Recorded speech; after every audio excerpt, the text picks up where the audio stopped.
To what extent do you think we are what we eat? I was watching this Shayna Condi video on a completely unrelated subject, and I remembered something. About 15 years ago, when I was working in Akron, I went to this restaurant, and I think it was called Julie's Kitchen, and it was a vegan restaurant, and it was this lady's living room. Me and my coworkers went there. Our boss was a vegan, and he was like, "You're gonna love this, I promise." None of us were vegan. We're like, "Okay, it is your turn to pick lunch." Anyway, we get there, and I meet this woman, Julie, and she is so happy, like just regularly happy, not crazy excited happy, just a deep sense of calmness about her. And I was like, she's a witch.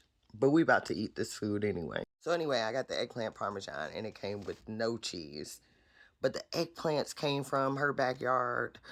The tomato sauce came from her backyard, and I don't remember what the pasta that was served with it, but I feel like she also grew part of that. She grew the garlic, and she was like, "It's made with love."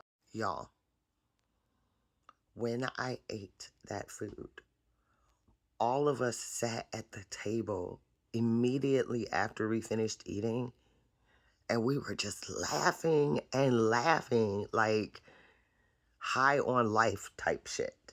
And my boss was like, "That's because we eat the misery of animals that grow up in miserable conditions, and we think that doesn't transfer spiritually into the meat." And back then I was like, that's quite woosah for me. But now I'm starting to wonder if he was right, because 90% of our serotonin is made in our gut. So our guts were happy. So we were happy. Everything that you take to get quote unquote elevated is something that boosts serotonin production. That food was so pure that I think it just overloaded our gut, and our gut was like, produce a lot of serotonin. Because we were literally high on life. Like, we were giggly about stuff like school children. This is a bunch of adults, a bunch of community organizers. If you've never met a community organizer, we are not a fun bunch. The number one word that was used to describe me when I was organizing was intense. But we were giggling. We had so much joy.